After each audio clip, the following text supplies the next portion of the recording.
A reading from the Holy Gospel according to Matthew. Glory to you, O Lord. When Jesus was born in Bethlehem of Judea in the days of King Herod, behold, Magi from the east arrived in Jerusalem, saying, "Where is the newborn King of the Jews? We saw his star at its rising and have come to do him homage." When King Herod heard this, he was greatly troubled, and all Jerusalem with him. Assembling all the chief priests and the scribes of the people, he inquired of them where the Christ was to be born. They said to him, "In Bethlehem of Judea, for thus it has been written through the prophet, and you, Bethlehem, land of Judah, are by no means least among the rulers of Judah, since from you shall come a ruler who is to shepherd my people Israel." Then Herod called the Magi secretly and ascertained from them the time of the star's appearance. He sent them to Bethlehem and said, "Go and search diligently for the child. When you have found him, bring me word that I too may go and do him homage." After their audience with the king, they set out. And behold, the star that they had seen at its rising preceded them until it came and stopped over the place where the child was. They were overjoyed at seeing the star, and on entering the house, they saw the child with Mary, his mother. They prostrated themselves and did him homage. And then they opened their treasures and offered him gifts of gold, frankincense, and myrrh.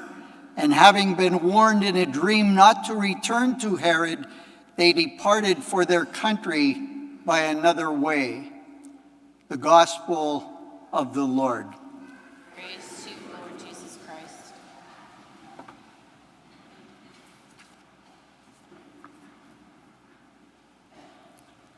Good morning again. Just like to leave you with a few thoughts this morning about today's Feast of the Epiphany. You know, I think most of us, we did and we still do, we call this the Feast of the Three Kings. I mean, we've done it ever since I grew up. People say, well, I don't take my decorations down till after the Feast of the Three Kings. Well, actually, this is not the Feast of the Three Kings. This is a feast of our Lord that commemorates the manifestation of his presence in our world and in our lives.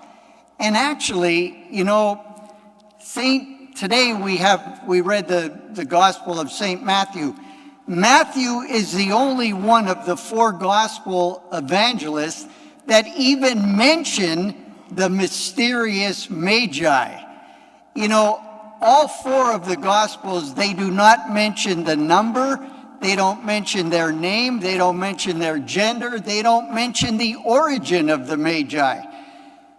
All we know, we know that their names are Casper, Melchior, and Balthazar, but those names have come down to us through folklore, not from the scriptures.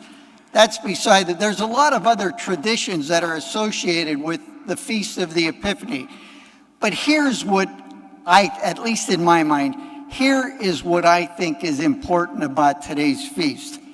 You know, Christ became physically present in our world at the time of his birth, but he's no longer here among us physically. The only way that our world, the people in our world, are going to get to know Christ, what he stood for, what he taught, is through us. People, we who call ourselves Christians, who are Catholic Christians and trying to live as good Christian people, people will come to know Christ by the holiness and the goodness of our lives. When we love, we show God. We show Christ. When we are kind and caring, we show Christ. When we are merciful and just, we show Christ. The more Christ-like, the more Christian that you and I become in our lives, the better people are going to come to know who Christ was and what he stood for and what he expected of his followers. Now comes the important thing.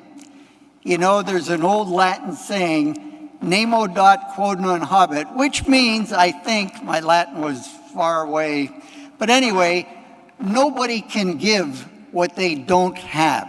You can't give what you don't have.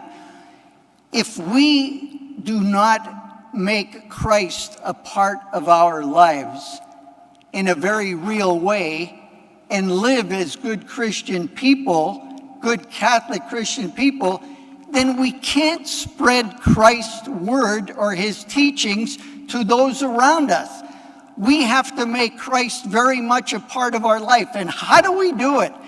The essential part of our life as Christians is Christ in the Eucharist, in this Mass. When we come to church, we don't only come to hear Father Kriegel or whoever the preacher is. We don't only come to spend our half hour.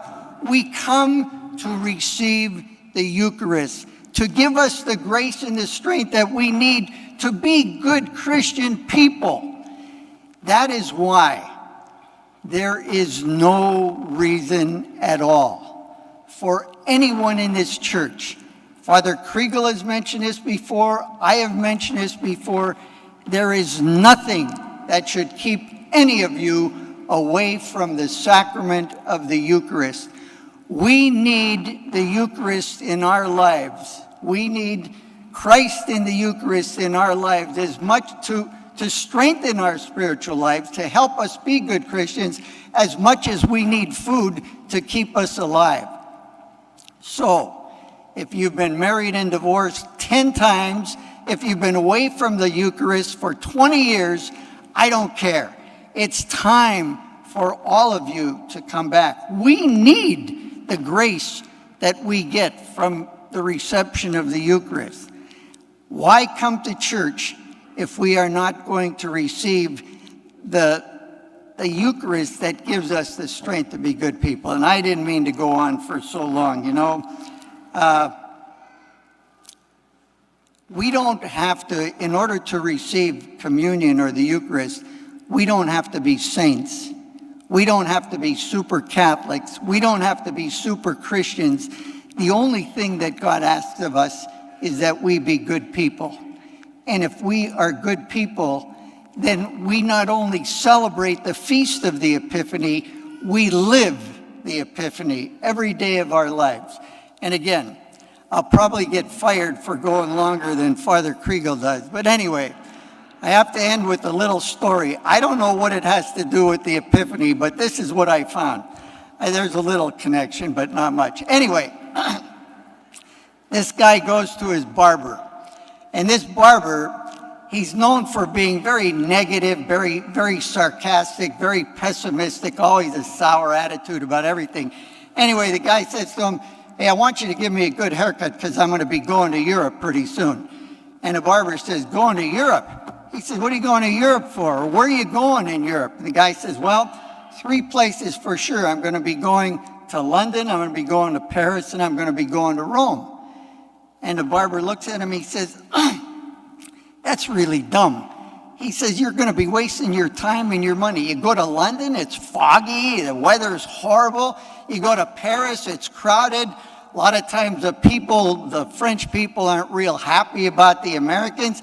And you go to Rome, you want to see the Pope." He says, "Millions of people from all over the world go to Rome to see the Pope. They don't even get a glimpse of him." Anyway, always negative. So the guy leaves. Comes back about a month later for his next haircut.